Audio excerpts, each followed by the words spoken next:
This is Darren with Reboot Congress, and today I'm talking with Dan Simmons of the Institute for Energy Research. Dan, I was wondering if you could begin by telling me a little bit about the Institute for Energy Research and the work you do there. The Institute for Energy Research is a nonprofit. We are like other of the free market nonprofits in town. We believe that free markets are the way to promoting a better world, a stronger economy, and that through free markets that consumers have the most and lowest cost energy choices. With that in mind, I understand that you recently filed a Freedom of Information Act request, and you were seeking documents related to the EPA's role in the proposed Keystone XL Pipeline. Can you first tell me a little bit about the Keystone XL Pipeline and the politics surrounding that project, and then I'd like to get into the FOIA request, but let's start with the pipeline. Sure. I believe it was about 3 years ago now, the TransCanada, which is a Canadian pipeline company, filed an application to build a pipeline from Hardisty, Alberta, all the way to the Gulf Coast of the United States. And the reason that they would like to do that is because the Alberta crude oil, the oil that they produce from oil sands, is kind of a heavy oil, and it turns out that the largest concentration of refineries to process that type of oil are located in the Gulf Coast. So there's an obvious opportunity to move that oil to the Gulf Coast for it to be refined into products that we all use. And the Obama administration previously approved a pipeline called the Alberta Clipper that goes from Alberta to kind of near Chicago area. And so they filed this pipeline. And the only reason that the federal government is involved, or why the president has to make any decision, is because of an executive order that says that the president needs to make a decision about whether or not something like a border crossing is in the quote-unquote national interest. And so that's what the president is supposed to decide, is whether or not a pipeline from Canada is in the national interest. But as the pipeline was getting going, environmental groups started to fight back because they don't like burning of they don't like people to use oil, and they would like to see higher prices for oil and other and gasoline and other products like that. And so they pushed back because of global warming concerns, and as a result, President Obama threw them a bone and has held off making any final determination on the Keystone Pipeline by postponing it indefinitely. So the politics are being driven by environmental activists. Is that a kind of a fair assessment? Without a doubt. The decision of whether or not is in, I mean, it seems like it should be a no-brainer in my opinion, is getting oil from Canada as opposed to other countries in the U.S. national interest. Of course, I mean, Canada is our biggest ally. They're our biggest trading partner. They're our best friends in the world. Why in the world would we not want to get oil from Canada and instead get them from countries that don't share our beliefs or our interests? Also, you mentioned a pipeline to the Chicago area. Is that project moving ahead, or has that project also stalled? Oh no, the project was approved and may already be in operation. It was approved early in the Obama administration, and only later did the environmental activists really get fired up about pipelines. Do you think that to any extent there's a sort of favoritism because the president is from the Chicago area, or do you think that it's just that the environmental activists really weren't really fired up yet and really didn't kind of take to the streets until the Keystone XL pipeline came up? I don't think the environmental activists really took to the streets. I mean, the approval of the Alberta Clipper pipeline was what it took to really get them fired up.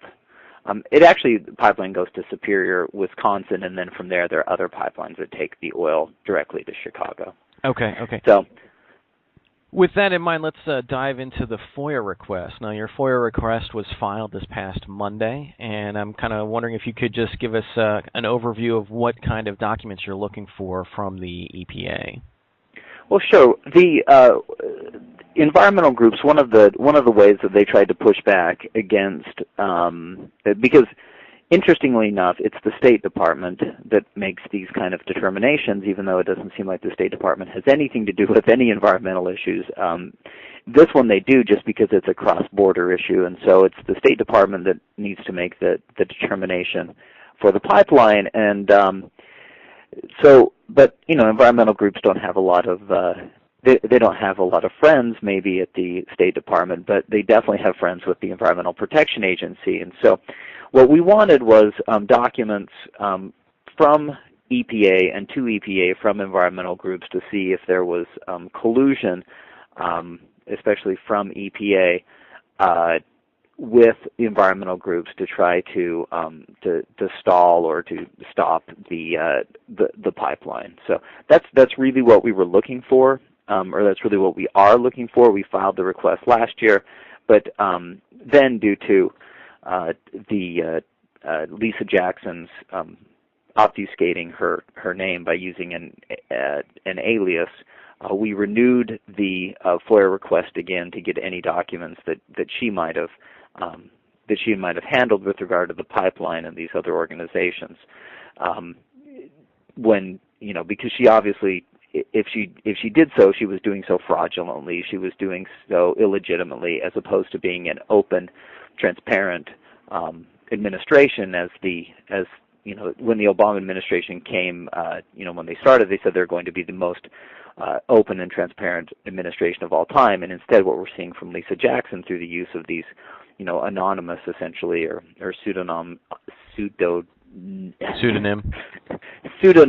I don't even know if that's a word exactly, email accounts, just absolute and blatant dishonesty, and that's what we'd like to get to the bottom of. Okay. Now, does the Institute have documents maybe already acquired from the EPA via FOIA or other means and from other sources that support? Go ahead. Not from these, and part of what was the original impetus for this request is that environmental groups had sent Freedom of Information Act looking for to the State Department for essentially looking for collusion between industry and the State Department. And one of the things that we know is that environmental groups have a lot of contacts and are very friendly with EPA, and so turnabout is fair play. And so we wanted to see what how environmental groups are working with EPA to try to delay the Keystone XL pipeline. That's an interesting point. Of course, one of the criticisms that the environmental groups would levy is that energy companies are trying to achieve some sort of regulatory capture over these different agencies, and obviously there's a concern about that. But what you're alleging here is that the EPA is more or less a willing participant as a captured regulatory body for these activist groups. Am I mischaracterizing that, or what are your thoughts along those lines? I don't think you're mischaracterizing it. It might be a bit stronger claim than one that I would make. I think that the EPA has friends in environmental. They have a lot of friends that are environmentalists, and sometimes they work closely together. I don't know if the entire agency is captured by the environmental by environmental organizations, but they definitely work. They're definitely on very friendly terms with environmental organizations in a number of things they do. Also, I've read some accounts that allege that private email addresses are being used by members, by employees of EPA to communicate with outside organizations. And I'm wondering if you've got any evidence of that, or if you've heard those allegations, and just generally what your thoughts are about public employees essentially using their private email accounts to do government work. What are your thoughts there? Well, it's we've heard the same rumors. they haven't been substantiated, for us or for our organization, maybe for others. But it's something that we have heard. I mean, it's not surprising, and the problem is that the Obama administration, they said they were going to be very open and transparent. In fact, the most open and transparent administration of all time. And then for things, for them to do this, to hide behind, essentially anonymous email accounts, or to use their private email accounts, that's just wrong. And that's one of the most frustrating things with this administration. Look, what is wrong with your agenda? What are you trying to hide from the American people? What is so scary about what you're trying to do? Why don't you just level with the American people and be honest with them? And so that's what we're trying to do, is to make EPA be honest with the American people about their agenda and about the impacts of their regulations. Okay. Now, just to kind of close out, do you have any final thoughts? Do you have any expectations as to when you'll get a response to your FOIA? What are your thoughts there?